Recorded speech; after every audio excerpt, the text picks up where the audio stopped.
Good morning, everybody. Today is Thursday, August 21st. I'm John Weigell with Mark Dent, and this is the Hustle Daily Show.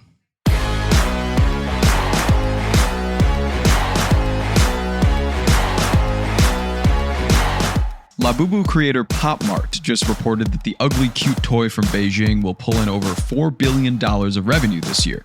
That sounds pretty insane, but sales for the doll have been monstrous in the first half of 2025, and it's truly the biggest product trend going. So to what can the creators attribute Labubu's virality, and how is this little guy bringing in billions? We'll get to that and the biggest headlines in business and tech right after this.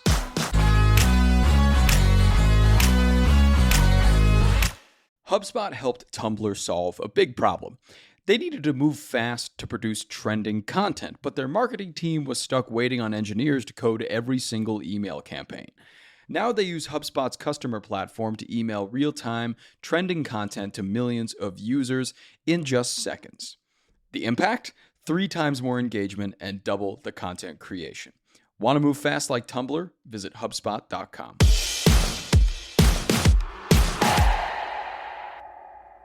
So starting us off in the air, Alaska Airlines is set to roll out Elon Musk's Starlink service aboard its flights. Starlink Wi-Fi will be free for all loyalty members and is expected to be fully operational in 2027, so no more pretending to be offline on planes anymore. We all got to be connected.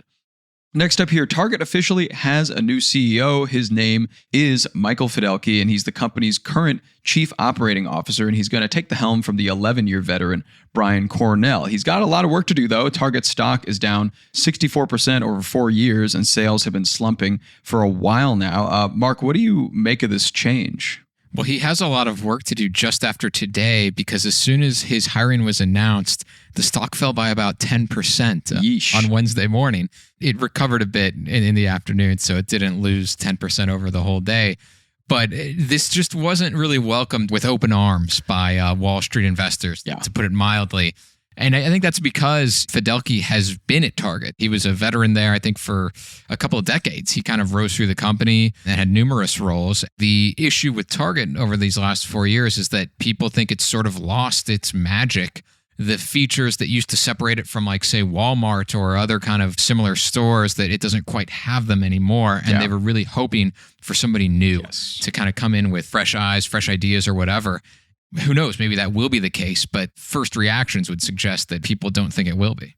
Yeah, I mean, it seems like the investors are really hoping for somebody outside the company to come in and kind of shake things up, do a rock star CEO kind of thing and resurrect the company.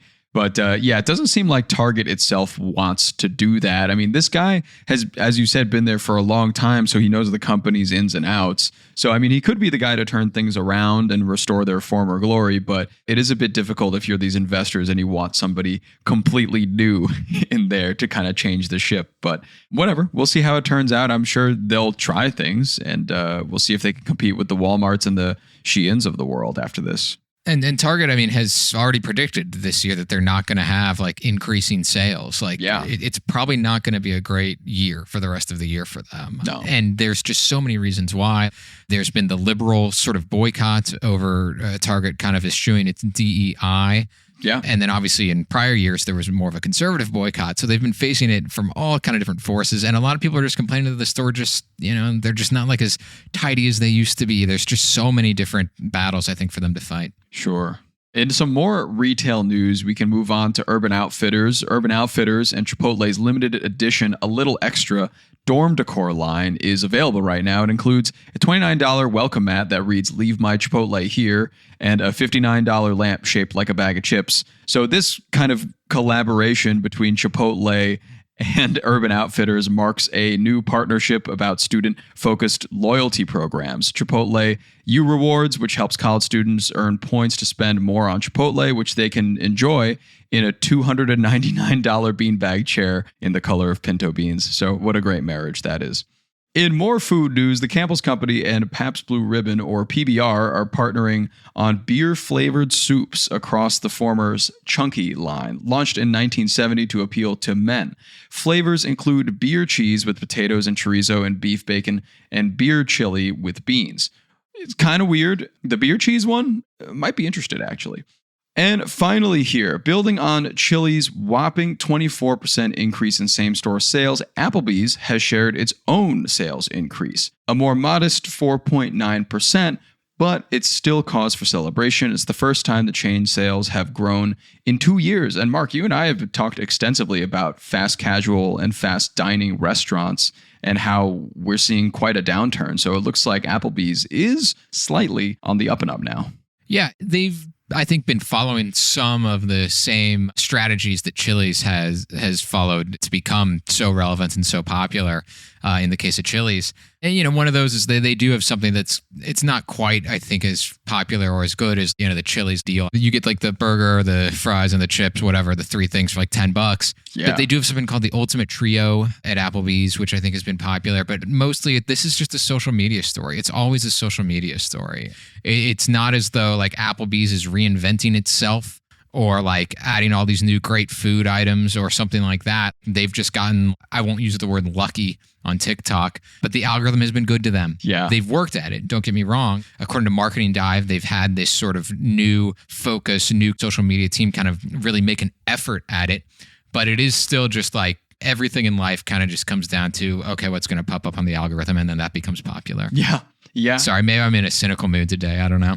Not cynical. I'd call it realistic because that's, what happened to Chili's when they popped off. It was kind of a lot of their social media presence really helped them lure in younger consumers, especially for the deals. And Applebee's seemed to take notes on that and do it themselves. I'm just waiting for Fridays, who I remember declared bankruptcy last year, to kind of get back on track and do the same to attract people. But it seems like their deals are not cutting it as of yet.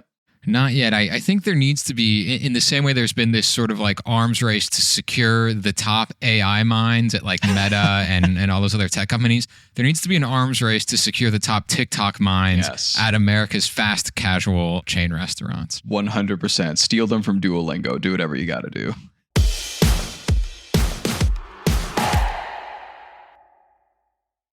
And for more headlines like that, you can subscribe to the show and we'll have more for you tomorrow. But on the docket for today, we're talking about Labubu. So, Mark, for those who don't know, what is a Labubu? It's a small doll from China, made in Beijing, and it's kind of this monstrous little cute, adorable, but ugly figure, and it gained a lot of popularity in the past year.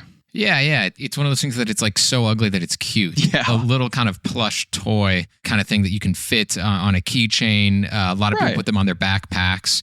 And anyways, they've been around for a little while, but they really blew up starting last year when Lisa from the K-pop group Blackpink on social media, again, everything just always goes back to that. There's a theme today. Right. So she shared images, where she has a Labubu and, that really kind of jump-started its popularity, particularly in the West, like here in the United States. And I mean, since then, Pop Mart, the toy company that makes Labubu, their sales have just gone up an insane amount. Yeah, it's kind of gross how much their sales have increased in the past year. They are expecting, of course, Pop Mart to hit over $4 billion in revenue for just 2025, and profits are up 400% in the first half of the year. Obviously, you mentioned, Mark, this started with Lisa of Blackpink. I feel like this is how many trends start nowadays. A tastemaker, somebody that likes a certain thing, and then all of the fans start to like it. We've seen like the K-pop hive mind behind the BTS McDonald's meals. Now we're seeing them behind Labubu, and it's kind of spread out to the mainstream as well. So yeah, they are just flying high, and their stock is way up too, of course. Yeah, and so Pop Mart, at the start of this year, they had, I think, 20, maybe 21 stores in the U.S. They're planning to expand to have closer to 40 by the end of this year to just sort of give an idea of what their growth is like just, in the United States. And yeah, the stock's been up, profits have been up, sales have been up.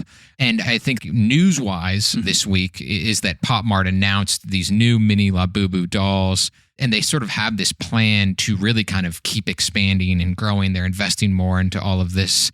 And while, of course, they've been extremely successful over the last year or so, there is some doubt about, how smart it is to just be really pushing in too much investment, given that these things tend not to last for too long. Yeah, no, you mentioned kind of an outward expansion that they're having in the U.S. and internationally, of course. And Yeah, that is definitely a bet to place because things are exploding now and sales are exploding now. But we have seen over the course of all of history that when a product is very popular, it often does not stay that way and things change over time. I mean, maybe they could find a special miracle like a Stanley Cup, which is still quite popular, but maybe not as much as it was 2 years ago. In part because it's company swag. Maybe they need to go that route. Yeah, they got to do the company, the hustle Labubu is probably we're going to get next year. I'm looking forward to that. But yeah, no, they've really built this empire on a few things. And one of them is the randomness of getting a Labubu. Yeah. You can't buy an outright Labubu like the type that you want. You get what they call it a blind box that you just kind of get what you get. So it's got that collectible variety to it. It really just has that to a T. So as long as they could keep that up, they will still be making money, but it'll likely whittle down to a certain group of people being very, very invested in it for a very, very long time. And this is the kind of their mainstream moment currently. For sure. And the obvious kind of analogy here is Beanie Babies. When you think of like a stuffed animal that was extremely popular, this was more in like the late 90s. And with them as well, it wasn't quite as random, like you mentioned, where it's like a mystery box every time you buy a Labubu.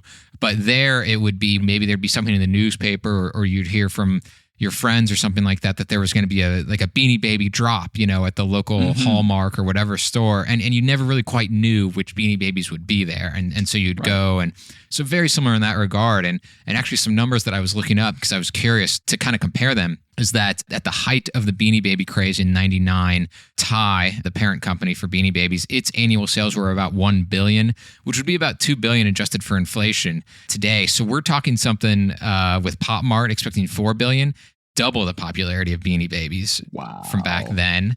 Also of note, the whole thing with Beanie Babies was that the resale market was huge. It more or less created eBay, or at least allowed eBay to thrive. The fact that Beanie Babies were so popular on there. StockX right now, according to their numbers from Forbes, the average resale for a Labubu was at $121 for the first 6 months this year. That's about 4 times the list price for a Labubu. So they're doing quite well in the resale market as well. I think, one thing that ended up sinking Beanie Babies more than just the fact that people kind of got tired of them was that there was this kind of fake scarcity, I think, that people realized that was happening with Beanie Babies. They weren't as scarce as like everybody thought they were. And so therefore people were like, oh, wait, are these all that cool? And should I really be paying like $300 on eBay for one? And so I don't know. I wonder if Labubu will end up, facing any of those same pressures. I don't know. Yeah, it makes sense. I could also draw comparisons to another like super popular collectible toy in the Pop Vinyl. Yeah. That's been a thing for quite a while, and they are still popular once again among kind of more niche communities, but essentially they've left their mainstream moment in the past. So I guess the real question is with Labubu, if they can continue their momentum and find that category and have those consumers stick with them through this ebb and flow, because I'm sure this year might be their biggest. I could be wrong. Next year could be even bigger, but there will be a drop off at some point. Yeah, exactly. That's a really good point. Is just really finding those group of diehards that can still be fans years into the future. I feel like Beanie Babies had that a little bit. When I think of some of the other big kind of toy trends, it's kind of like, Furby. I don't think so. There's not a whole lot of Furby collectors, I think, that made it into the 21st century, for instance. So yeah. Poor Furby. Poor one out for the Furby.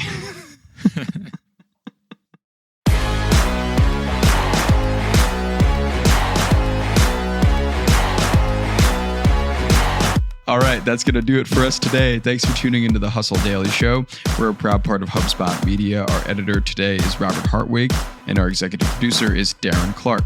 We've got a lot more tech and business coverage in our newsletter. If you're not subscribed, go sign up at thehustle.co/email and follow us on Instagram at The Hustle Daily. We'll catch you tomorrow.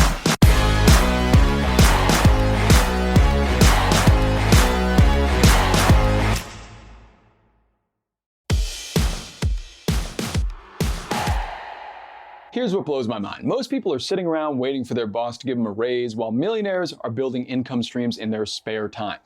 Entrepreneur and creator Marina Magilko cracked the code on this.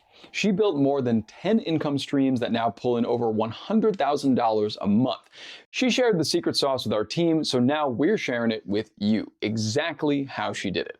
This guide gives you practical step-by-step strategies you can actually implement. So just pick just one income stream from her guide and watch what happens. Stop what you're doing right now and grab it in the show notes 6 months from now, and you'll be glad you did.